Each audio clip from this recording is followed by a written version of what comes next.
holistic approach aims to improve preparedness, response, and recovery efforts, fostering a resilient global community in the face of natural or man-made disasters. Elaborating on this topic in the plenary session is our eminent panel, being chaired by Professor Santosh Kumar, Senior Advisor of NIDM. Professor Santosh Kumar is an expert with 30 years of experience in the development planning and disaster risk reduction sector, international work exposure at the World Bank and international and Inter-governmental body of SAARC as Senior Disaster Management Specialist and Director, respectively. He is specialized in disaster management planning, post-disaster loss and need assessment, recovery, inclusive disaster risk reduction, insurance, risk transfer, disaster risk financing, and climate change adaptation. He is currently serving as the Senior Advisor in the National Institute of Disaster Management, that is NIDM. Welcome, sir. Do we have Dr. Mohapatra with us? No. I'd also like to invite on stage our panelists, Colonel Sanjay Srivastava, Chairman, Climate Resilient Observing Systems Promotion Council. Colonel Sanjay Srivastava is illustrious disaster management and climate action practitioner, learner and researcher with 37 years of professional experience. His current area of engagements are in the field of lightening resilience, SDGs, carbon neutral goals, climate action, life mission, and renewable energy, multi-hazard early warning and response solutions to earthquake, flood, glacial, flash floods, landslide, and leverage of technology. Colonel Srivastava is also affiliated to organizations like UNDP, COICA, FEMA, IMS, IIT, Terry School of Advanced Studies, JNU, and so on. Welcome, sir. Colonel Sanjay Srivastava is here with us. Shri Deepak Singh, lead specialist from World Bank, is also joining our panel. A professional with 25 years of experience in varied fields in civil engineering, urban planning, urban development, and disaster risk management. During past 15 years, he's been working on disaster risk management and has worked on several post-disaster and ex-ante disaster risk reduction initiatives, post-tsunami in Tamil Nadu and Puducherry, post-floods and cyclone in Bihar, Odisha, and Andhra Pradesh, and in all Indian coastal states on cyclone risk mitigation for World Bank and Asian Development Bank. Welcome, Deepak Singh ji. And Gopal Prasad Choudhary ji is also joining us. He is President IISSM and CSO of Vedanta Group. Shri Gopal P. Choudhary is a seasoned business continuity leader, currently serves as the Senior Vice President and Group Chief Security Officer of Vedanta Group, a prominent natural resources conglomerate. With a proven track record in managing enterprise-wide integrated corporate security, Gopalji is a recognized business resilience enabler. His innovative approach is evident in his drive to converge physical security with IT surveillance, counter-surveillance, and public-private partnership. Since 2009, he's been instrumental in establishing inclusive security measures benefiting both corporates and communities across various locations in India. Beyond his corporate rules, Gopalji has actively contributed to industry associations. That's our eminent panel who are going to discuss this crucial topic. And now I hand over the mic to the chair, Professor Santosh Kumar.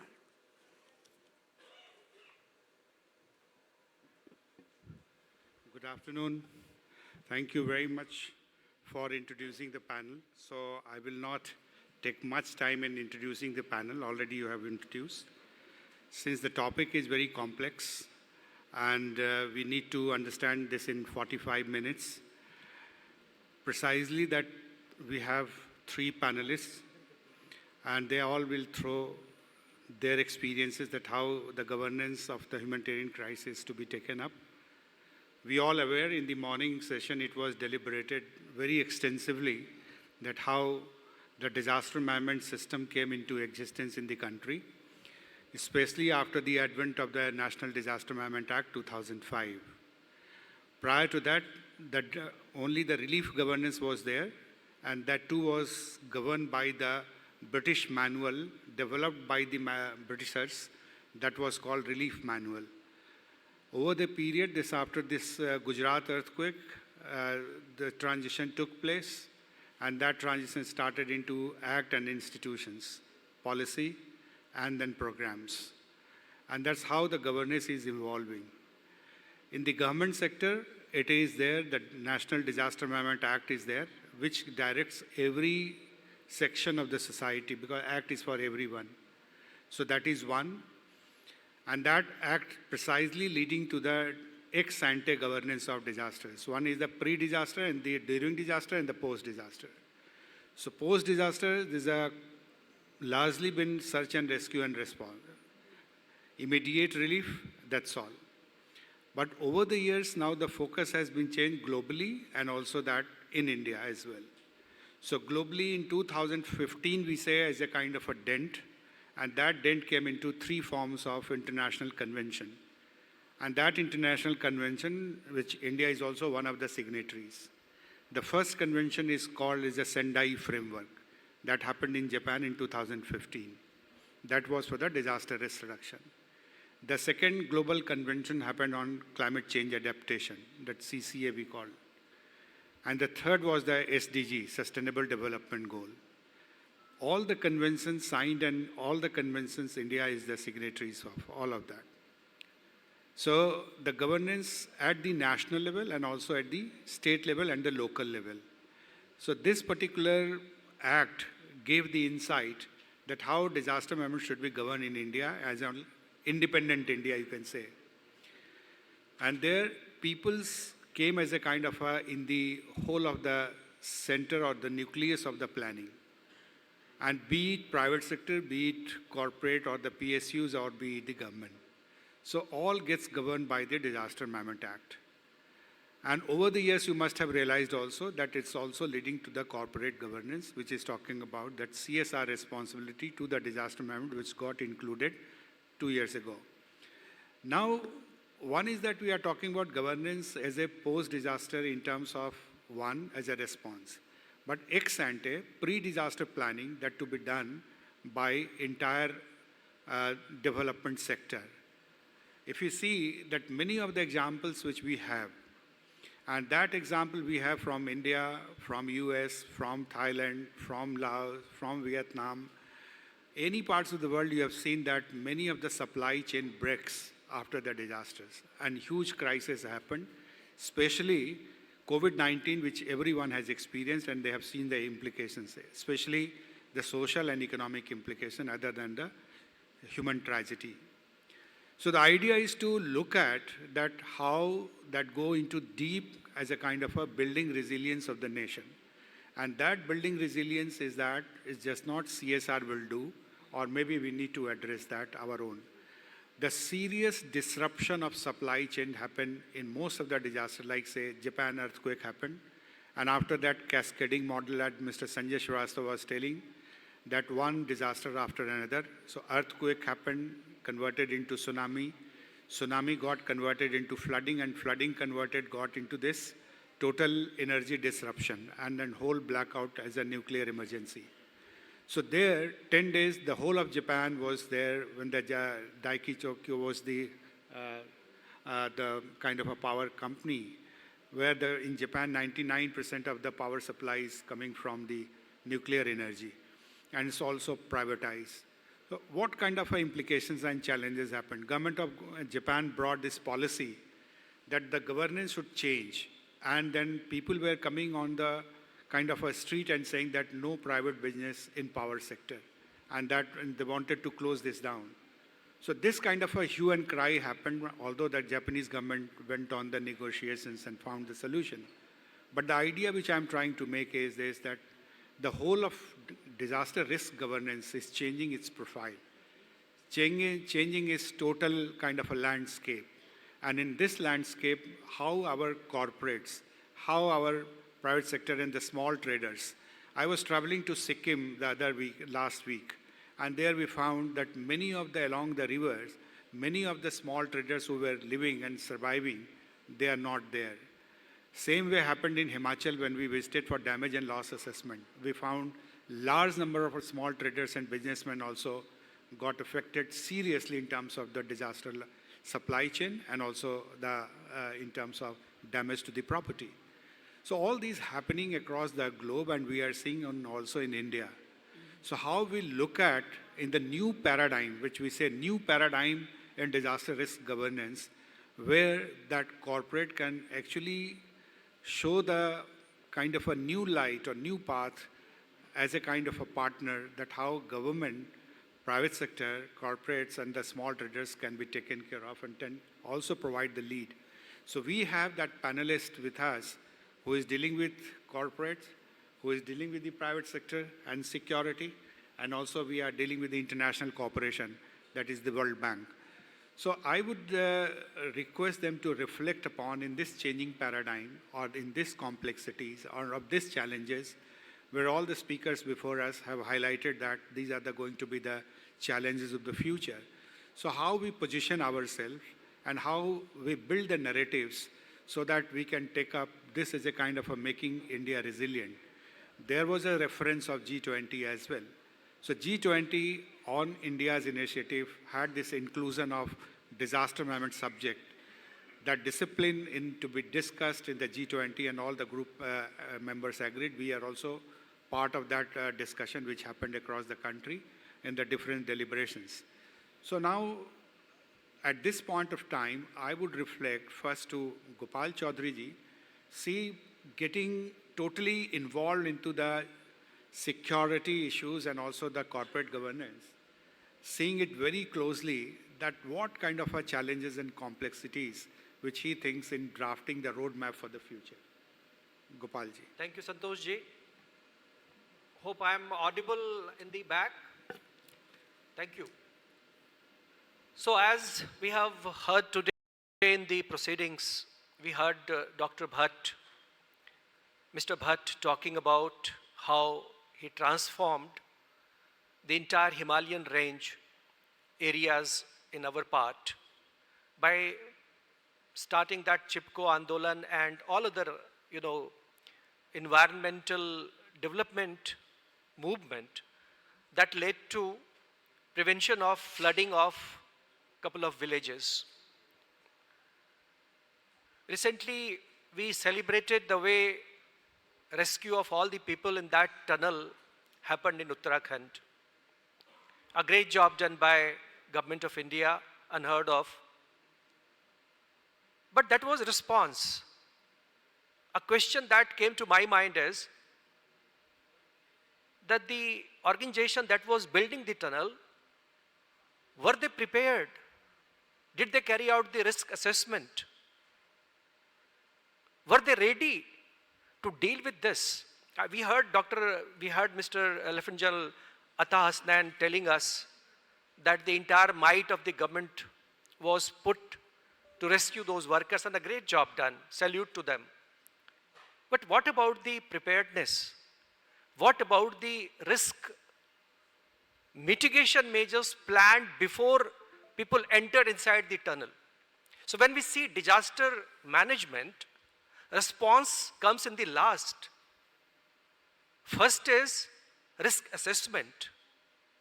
Then we decide early warning indicators. Then we decide preparedness. Then we say awareness. Then we say mock drill. And then we say all that when fails, you respond.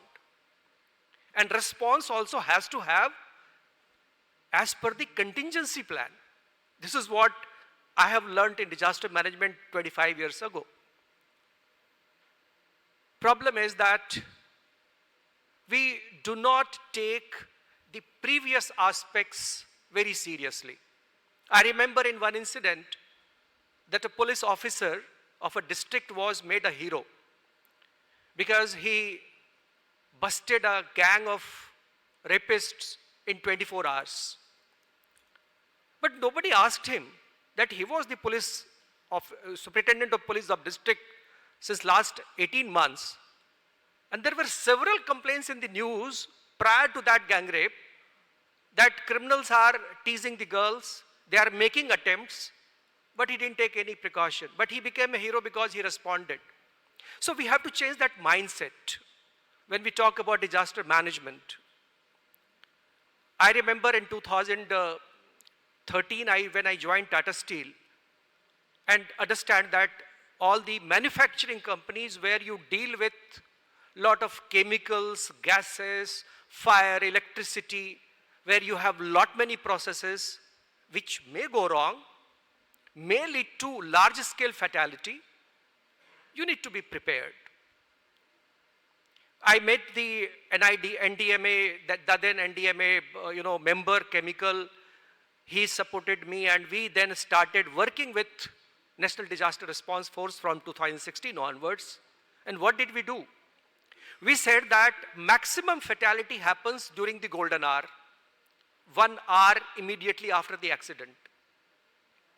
Are we prepared to deal with that? Should we wait for the doctors to come if there is a large number of casualties? Should we expect NDRF to reach within the golden hour? They would come from Patna. It would take 8 hours to reach to Jamshedpur. What do we do to save lives? And then the then DG NDRF, Mr. Prakash Singh, we met him and we said that, can you help us? It is one of your charter of responsibilities to train the industry, train the people, train the community. And then we started that journey. And when I left Tata Steel in 2022, we had trained 10,000 people on the shop floor as emergency response team members. And how did we do that? We requested NDRF to develop a syllabus on 4 aspects of disaster management: medical first response, collapse search and rescue, awareness on chemical and gas disaster and how exactly to mitigate that, and fire management. 10 days training program, out of which 4.5 is classroom and 5.5 is basically the practical. They used to come with 2 truck loads of equipment, 20 people. They would train our engineers, our doctors to work during the golden hour, during the emergency management. And those master trainers, after they are certified by the NDRF, started training the people at the shop floor. And what did we get out of that? I remember several incidents where these master trainers and emergency response team members, since they were taught how to give CPR on a mannequin, they saved lives at the shop floor. People had a heart attack. Before the ambulance could come, they revived him by giving CPR. A person narrated his story that he was traveling in the train and a doctor got a heart attack and his wife was crying, and he provided the CPR, and that doctor could get revived and got the medical treatment at the next station. Similarly, they were trained on managing the fire, and you all are aware that in the chemical fire, even in your household fire where a lot of things are plastic, a lot of things are flammable, if you delay the management of fire for 10 minutes, it guts the entire house. It guts the entire shop floor. So those initial 10 minutes are very important, and generally it takes 10 to 30 minutes for a fire tender to come to you. And we have seen 3 incidents in Tata Steel itself where before fire tender arrived at a scene which could have turned into a conflagration, they managed the fire with the help of fire hydrants and fire hose and fire extinguisher because they were trained by NDRF and others. So when we talk about preparedness, this is very, very important, that instead of going into several other aspects of the preparedness, we first have somebody to manage the golden hour, save the lives, save the property. Before fire tender comes and manages the fire, and that guts the entire assets and machine, somebody can make use of the fire extinguisher, can use the hydrant and douse the fire. That is very, very important. And here, I think NDRF and all other organizations can play a big role. Even IISSM has a plan to play a role in building the capacity of the industry to manage that golden hour, manage the emergency during the disaster. We all talk about this. We have a paucity of time. I'll just take a minute. In fact, I was talking to Mr. Uday Singh, and we were talking about this, that when we talk about sustainability, we refer so many world convention, we never refer towards our scriptures. If you read our scriptures, it says as to how we can serve we can save this earth. In Gita, God says, Aham sarvasya prabhavo matah sarvam pravartate. From me originates everything, and everything comes back to me. If you read Ishavashopanishad, it starts from this slok, Om Purnamadah Purnamidam Purnad Purnamudachyate. I am the complete. Everything goes out of me and comes back to me, and I remain complete. When we talk about sustainability, it is nothing but this, that when you start respecting the earth, start respecting the water, start respecting the environment, it respects us. We have learned this. Chitijal Pavak Gagan Samira, Tulsidas has said this. We don't require any international knowledge on this. Chitijal Pavak Gagan Samira, an entire environment, entire SDG works around this. Are we polluting that?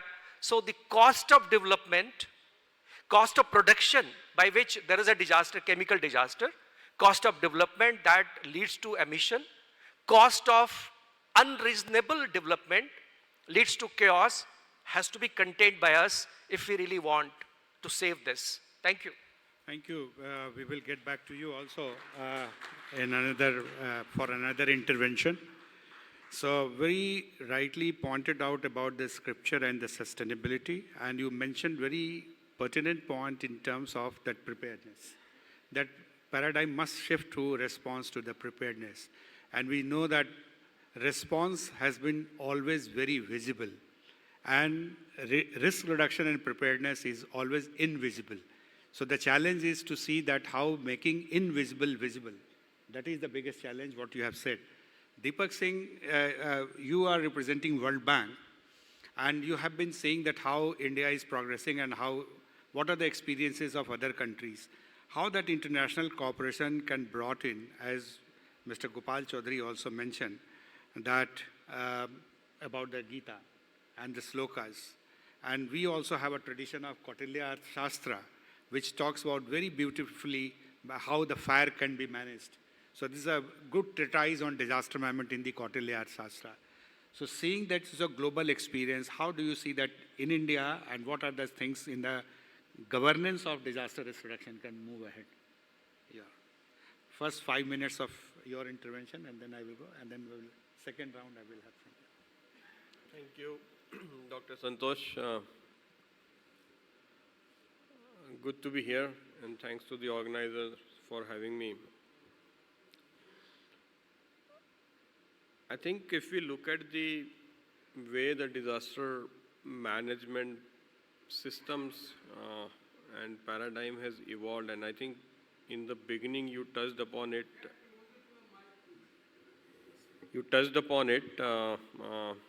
By saying that the initial phase was relief centric. Then we started to get into the recovery aspects, and I think over a period of time we have now understood that what's most important is the risk mitigation part, which deals with preparedness, which deals with capacity building. I think if we look at the framework that has developed along the years, over the years in India and also internationally, with the coming up of the National Disaster Management Agency and the Act which created the NDMA, which created the state-level disaster management agencies, and also the district-level disaster management agencies, we've got quite far in terms of upgrading our response capacities, but I am not too sure that if we have actually come that far in risk mitigation, particularly the risk reduction aspects, where we systematically look at areas, understand what the risk is, and design our own systems, infrastructure, whether be it water supply system, electrical system, sewerage system, transportation system, so on and so forth, in a manner that we build resilience and we build what the private sector would call it business continuity aspects. And again, I want to, bring in the discussion on the private sector also here, because private sector is the backbone of the economy. And if the private sector stops, so many things stop. That's also true with the government. The public sector is also into the core sectors of economy, be it railways, the roadways, the electrical system, the air transport system, so on and so forth. And therefore, not building resilience in those systems costs us a lot. And we have seen examples after examples after examples. Let me just take you back a little bit. We saw what happened in Chennai.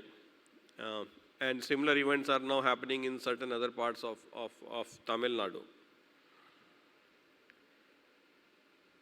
After the last round of floods in Chennai made a lot of investments, including some of the investments with the help of the World Bank, in improving its drainage system. Assuming and understanding that once you improve your drainage system, the kind of flooding that's happening will be taken care of. The problem though is that we are yet to make the connections of climate change and disaster. Most of the disasters are now actually happening because of the impacts of climate change. The amount of rainfall that one of the taluk in Chennai 2 days back, in Tamil Nadu 2 days back had in 24 hours is 900 odd mm. It's like 1 meter of rainfall in 24 hours, in one day. There are no standards to deal with this. Whatever best standards we have evolved so far will fail to meet the requirement of draining the city or an area if there is 900 plus mm rainfall in 24 hours.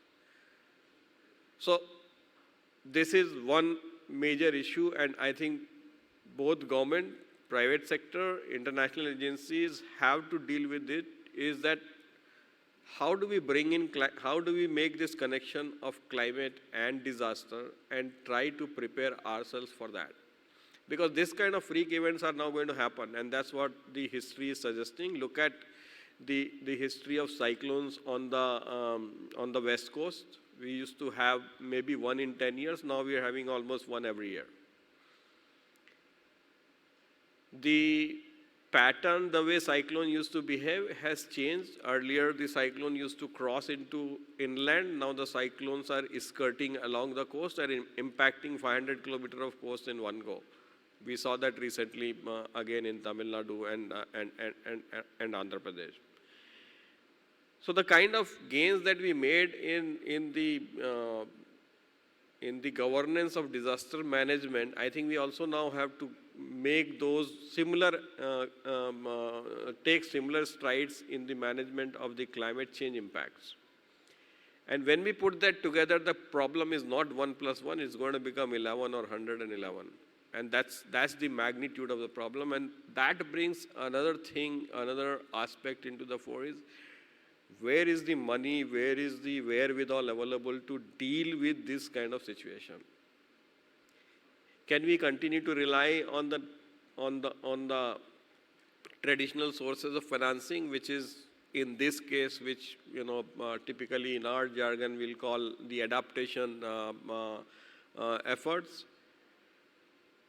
has been coming from public sector, will continue to come from public sector. It is very different than, than in what is there in the field of mitigation, which is, if you want to install a solar power plant, there are business models. You go into the market, government can float a tender, you make a power purchase agreement, somebody will come, put its money, and the plant will be up and running. Your problem of electricity is resolved, you're on to clean energy, and you'll be reducing carbon emissions, so on and so forth. So these models in mitigations are already there, but as far as the adaptation is concerned, it's not there.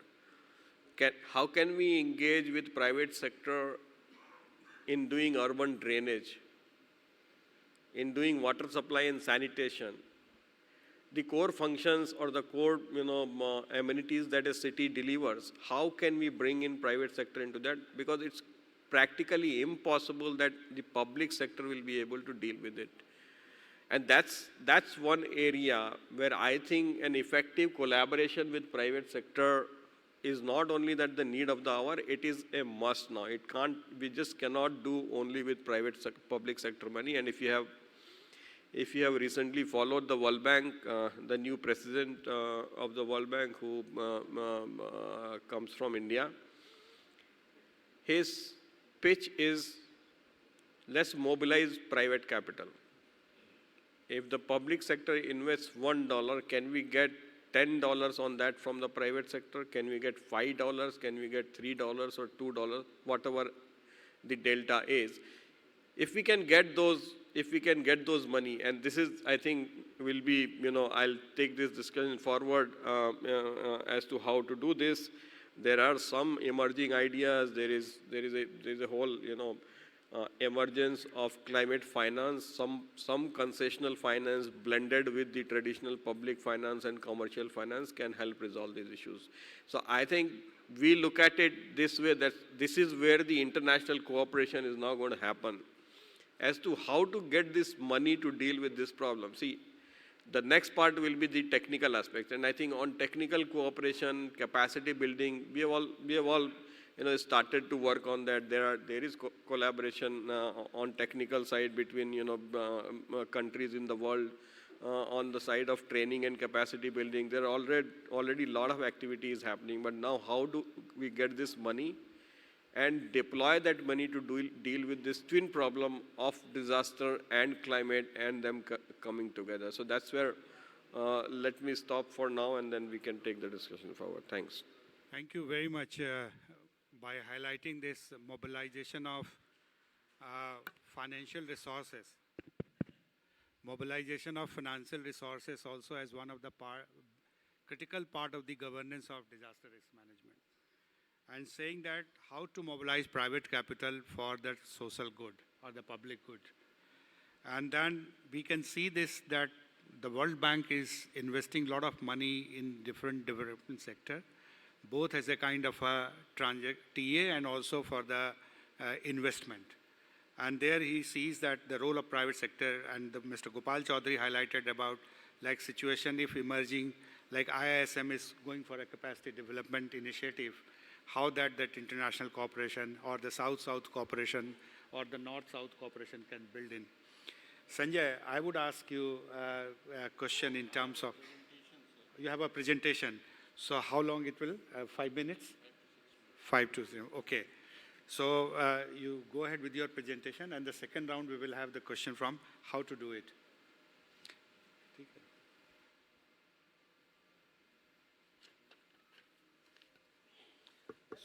So,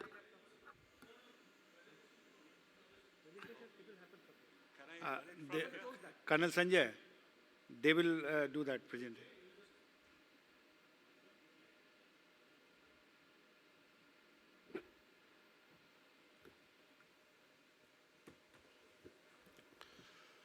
At the very outset, I would like to thank IISM for inviting me and giving me this opportunity to be at this platform.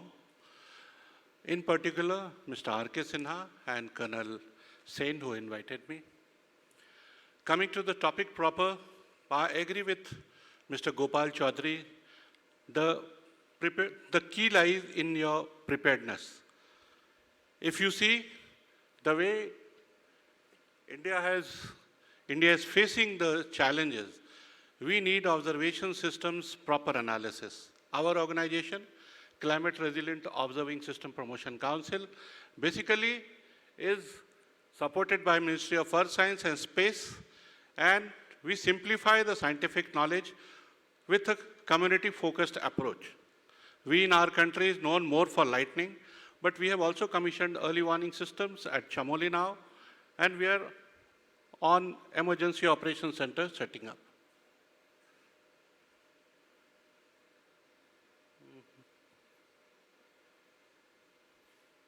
Slide, please.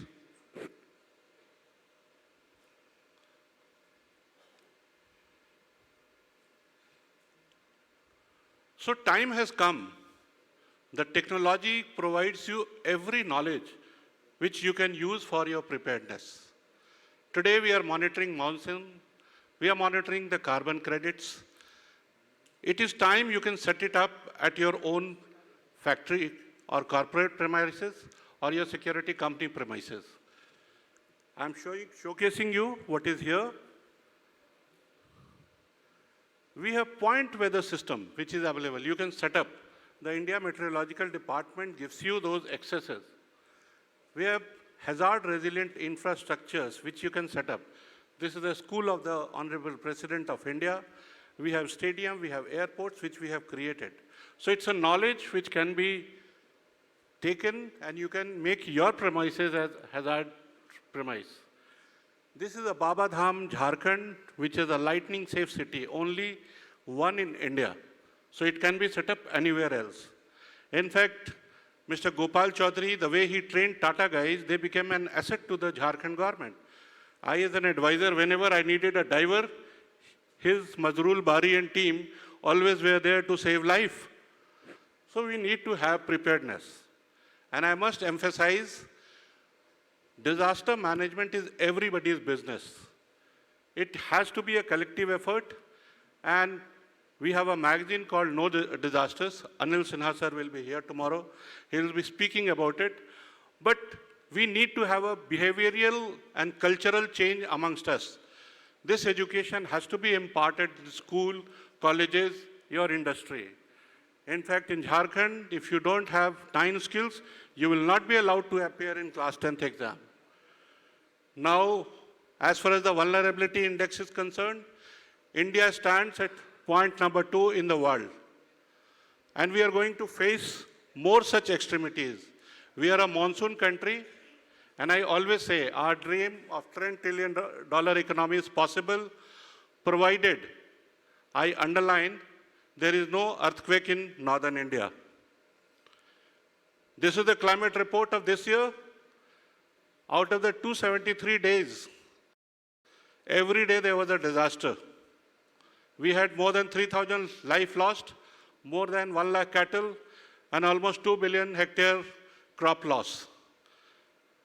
You can see the life loss. Madhya Pradesh still tops. You can see number of days. 186 days were lightning days.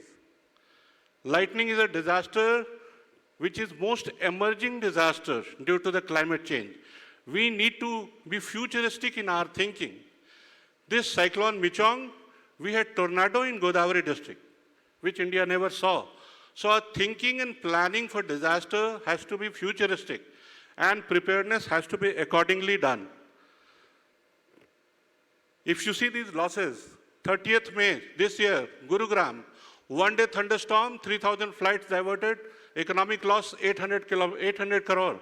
Similarly, Bangalore flood, Chennai, what is happening now, I have showcased here. It's important that you should know the weather services which are available. We have the comprehensive weather services from Indian Early Warning System, radar, satellite, automatic weather stations, and they are available on IMD website and NRSC. Kindly log on to these websites, use it, they are very, very useful. And we have apps which are giving you the complete information and what action you are supposed to take. These are the web links which I am giving you. Please use them, set up these things in your company or the industry premises. This is a Damini Lightning Alert app. This is Meghdun app for farmers, which season, which crop you should go and what threat you have. Similarly, we have a communication for dissemination system. And NDMA has already commissioned Sachet. And I must caution, the way weather expertise is being gained by our adversaries, weather warfare is next warfare we are going to get. Countries have developed capability to make sudden lightning, flash flood, and we are likely to face it. Business continuity. I must tell, you must download Sachet. This is the latest app from NDMA. And this is dissemination system, cap up to the last mile. And this is 112. In fact, my takeaway from my presentation will be all who are attending today must download this 112 India app. And this gives you response within 5 minutes. All ambulances, PCR van, fire, everything is at one-stop solution. Please use this. We have our own Maple. Instead of Google, use Maple. All those who have fought Kargil war, you know what happened with us. Similarly, we have unified payment interface, logistic interface, and we have ESG norms. ESG, it's very important what companies are doing. I see the report, but it is not mainstreamed still. There's a lot to be done at the company level in consonance with the SDGs, IPCC, and the SFDRR. Post-COVID, healthcare has become something very important, which we are not paying attention. We have health ATMs as part of our Digital India mission, creating your Aadhaar ID, loading your parameters, giving you online consultation by the doctors, giving you insurance, and giving you a comprehensive risk coverage from your health. And climate resilience is most important. Prior to Dubai, whatever was India's journey, we are still progressive in the world. We have included it in G20, but we need to follow it more. For industry especially, move beyond carbon credit, come to the green credit. We have the LEAD IT initiative. Please adopt LEAD IT initiative. We have climate resilient health mission. We have climate resilient food mission. Please adopt to those missions.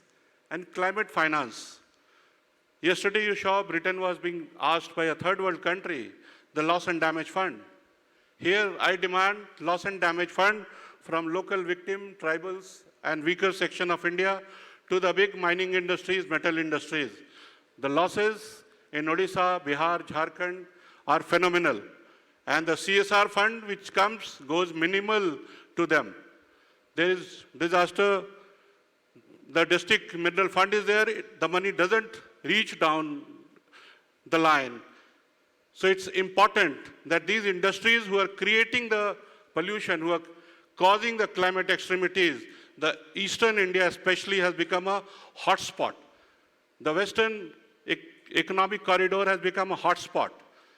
The companies should be made responsible to create similar green credits, similar LEAD IT initiatives, so that people, common people, poorer people are not victimized. And I must give the basic fundamentals of disaster management lies in the disaster continuum. The upper half shows the pre-disaster activities, that is prevention, capacity building, and mitigation.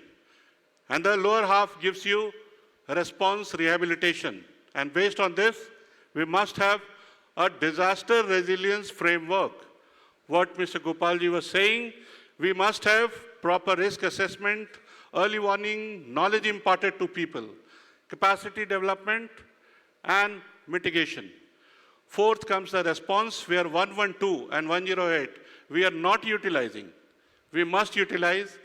And fifth is the relief, rehabilitation, reconstruction. So this is the disaster resilience framework, which I would like to give to everybody as a take-home message. This slide is the crux of my presentation, and if you use it, your industry is going to be resilient. There is a timeline for disaster. Please plan, have a disaster calendar, and have an individual action plan. I do not know how many of you in Delhi have the emergency bag at your home. We must create individual, family, society, and Then only we can have a district or above level disaster management resilience plan. Thank you very much, sir.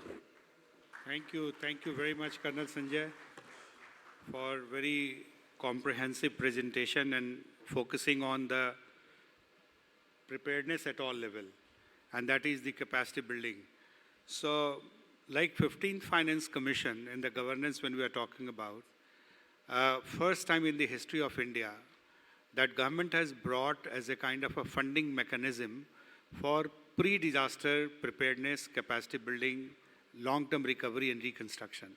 So overall, if you see the gamut of the governance of financing, 1,60,000 crores have been allocated, and out of that, 40% will go on response.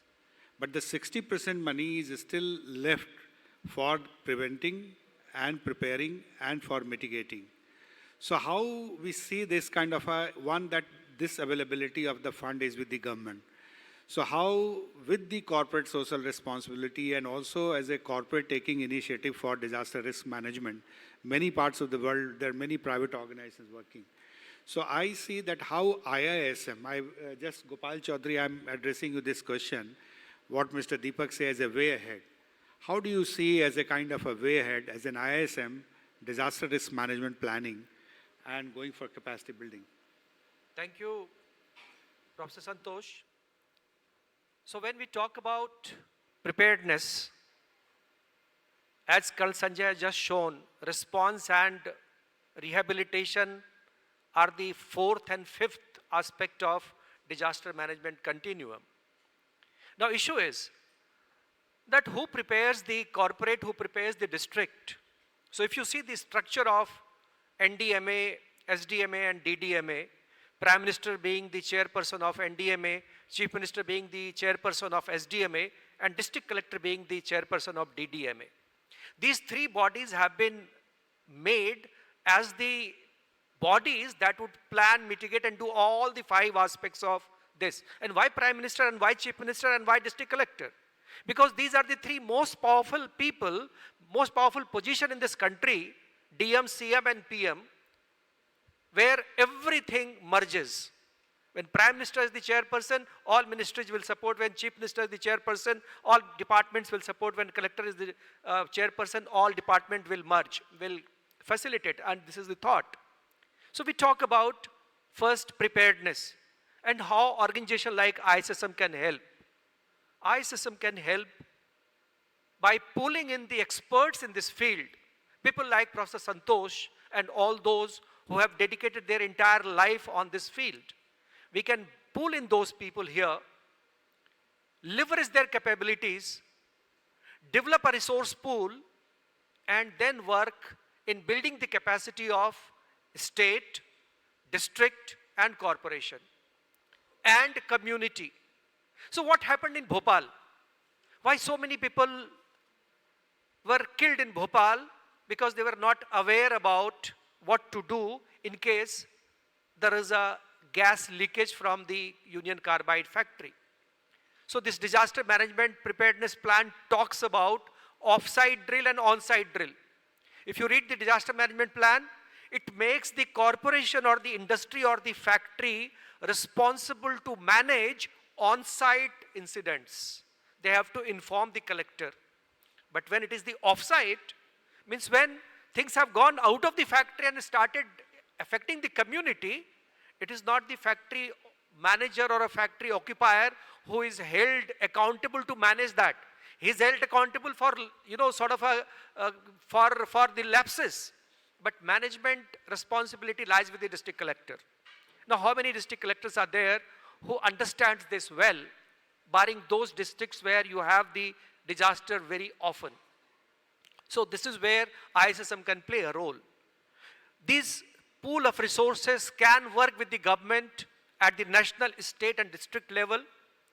They can train master trainers, and those master trainers can further train their shop floor people. ISSM can also pull in resources and can help the industry carry out review of its disaster management plan. Disaster management plan can further be converted into mock drills. Audit can find out the lapses or the shortcomings in the disaster management plan, and this alone would help in achieving the first three goals. First, what exactly is the plan? Second, what exactly are the early warning indicators that would make me start invoking my mitigation plan? And third is how to coordinate with everybody. I tell you one small example. When we for the first time carried out an off-site mock drill in Jamshedpur with the help of NDRF and the district and the state, we realized that from where do we get 100 ambulances? If 500 people are impacted by the gas or 1,000 people are impacted by the gas, which hospital do we take them? How do we take them? What about the traffic? How do I inform 10,000 communities all around the plant? These were the questions that came out during the mock drill. And then thereafter, various plans were made. Mutual support plan were made that entire industry will pool in their resources, ambulances, doctors, and will send to that particular place. Who organizes that? SDMA. So this is where ISSM is going to play a big role in days to come. It has to provide the answer to the problem, not only discuss about the problem. And I would urge the ISSM to take note of this, that this is the requirement of the nation, state, district, institution, and corporates.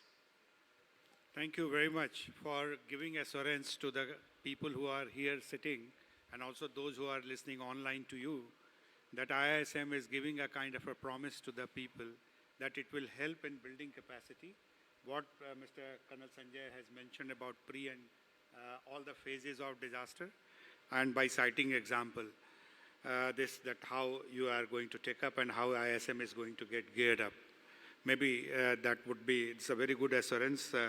Now coming to again to the World Bank, Deepak, you see this, that lot of that investment now government is also making. Government has promised also and allocated large number of resources to put up for the capacity building and for the disaster risk management. So how do you see as a World Bank, like we were doing damage and loss assessment in many of the states, and we found 13,000 crore, 14,000 crore, 16,000 crores, that's lost have been estimated from the social sector, from the government sector. But coming to the private sector is also going to be a huge amount. So in the current scenario of capacity development, which we are talking as a solution, how solution where the World Bank can pitch in and can support initiatives with the government and outside the government also. As a solution, how to go about it. Thank you, Santosh. Unfortunately, I will not give any assurances. Let me give you some ideas. Let me try and put certain things in perspective through an example. So we have a project in Kerala, and as I was talking about, the governance system of disaster management, as per the Act, it actually starts at the, stops at the district. So you have a national level disaster management agency, then you have a state level, and then you have a district level. Of course, it's the job of the district level disaster management agency to deal with all the issues in the district. But we know that, some of the Indian districts are large. It may be highly populated, and therefore, of course, everything comes and merges with the district collector, but district collector has like 1 million problems to deal with on everyday basis, and therefore it's probably not possible for him or her to be as sensitive to these matters as he or she should be. And therefore, the idea came that let's go at the level of the village. Let's go at the last level of the governance, which is the Gram Panchayat. So I think what Kerala wanted to do, and then we got associated with Kerala, is that we created the disaster management plans for each Gram Panchayat. Step 1. Step 2, for each Gram Panchayat, the climate information was brought in and integrated into the disaster management plans. Then step 3, based on this integrated disaster and climate plan, every Gram Panchayat does a forward planning for 1 year and prepares an investment plan. And the next step is that these investment plans are then assessed through some identified parameters to understand how close they are to dealing with the issues of disaster and climate, and a score is provided on that. Once that baseline is established, as these years progress, as these Gram Panchayats progress into this process, if they increase their score, there is an incentive attached to that. So we are trying to say that you are bringing knowledge, you are building capacity, and then you are providing incentive, and then there is a framework for monitoring and evaluation so that it feeds into the entire cycle and the whole cycle keeps going on. So this is a model that is being kind of experimented and developed in Kerala. Now, if this is how we want to deal with this, I mean, the endeavors of ISM and likes probably will again, need a lot of strengthening, because we now need disaster and climate professionals at the Gram Panchayat levels. So the building capacity now has to start from the bottom. It's not at the level of the NDMA, that NDMA creates 10 master trainers and those 10 master trainers go and then create another 100 master trainers, and those 100 master trainers then do this 10,000 or 15,000. We're talking about every Gram Panchayat. And that's where because the impacts are local, the response and the risk mitigation planning also has to be local. And that's how, it's a bottom-up approach that is being followed. So hopefully, if we kind of progress and be successful in this is a model that can be scaled up, and this will open up huge requirements on capacity building side, and also huge requirements on the requirement of access to finance, which is the point that I brought first. Very quickly, I want to come to the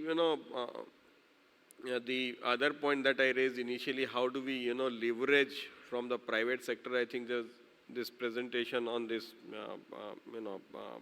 on this lot of this weather services. So that's certainly an area that the private sector can look into. Early warning is certainly an area that private sector can look into, because I think Mr. Pillai earlier, who was here, was talking about Swiggy. Now Swiggy needs to know which areas will get underwater, so that they can inform their customer that I may not be able to come to you, beyond 3 p.m. And they can also reroute their riders to ensure that they don't get stuck. So one of the things that we were following on this Chennai, crisis, when you tell people that it's going to rain, what does it mean for us? What does it mean for you? Does it mean that you will not go out on that day? Maybe yes. Beyond that? But if I can tell you that there is likely that there will be 2-meter water in front of your house, then my alarm bells ring. So what happens to my TV? What happens to my car? What happens to my gas? What happens to my electricity? And then I will demand. So where is the response? Now what is the response? The response has to be based on a forecast of not weather, but on the forecast of impact. So providing impact forecast is one huge area where private sector can come in. And this is a service, just like you are selling, just like the private sector is selling service on weather, they can also start selling services on impact. There are huge, benefits of that, and there is a huge kind of use case for that. So these are some of the ideas. I think we can have a lot of discussion on this. Thank you very much, Deepak. We have got the warning signal from the organizer. That please, would you like to say a last punch? Last punch. Just quick, very quick. I have two important points which we need to consider. Disaster is dynamic now and is going to be more extreme. So a special request from big corporates and the academia. We need to have research and development locally taking place, identifying the risk. So this is one of the requests or appeal from the private sector and the academia. Ma'am was here. In fact, Bihar, we were carrying out a study on mortality due to lightning, and hardly academic institutions came for support. So we need IIT Patna is there, but we need a collective effort with large number of institutions. Secondly, risk transfer mechanism. In our Indian paradigm, this risk transfer mechanism is still yet to take off. So private sector can play a big role. I can assure you, we have two big melas where I am, as their technical expert. Ganga Sagar Mela and this Devghar, Baba Dham. The private sector gives the complete insurance cover. So anything happening, they cover it and they make profit also out of it. So it has to be done. Surajkund Mela last year started off 2 rupees per ticket. So that way, risk transfer should be also considered as part of it. Thank you very much. Risk transfer mechanism. Just to inform the House, the Government of India has already submitted a proposal on that to the government, the working group, which I led the process, and it is with the Government of India, and it is maybe considering. But thank you all the panelists. 5 quick points which I would like to summarize what have come up. One is the creation of disaster hotspots and risk assessment. That is to be done where the private sector can pitch in and play a very important role. The second is that develop response, recovery, and supply chain management plan. That wonder how that companies are gearing up with the dynamic disaster modeling in terms of the challenges which we face.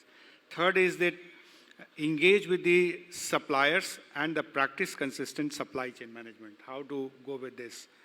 Then constantly review risk exposure because it's a changing and dynamic. So that's the, and also it's important to understand the damage and loss, and that should be taken into a consideration in terms of disaster which is happening. The local level capacity building, it starts from the bottom up, not from the top down alone. And also that IISM is ready to gear up in terms of taking that capacity building program along with the other government and other private or social sector institutions. And last but not the least, the resource mobilization is a challenge, but just to support that resource is there, the idea is to capitalize those resources, and the need would actually provide those resources. So I would request all the delegates to give a big hand and big applause to all the panelists. So thank you very much to all of you.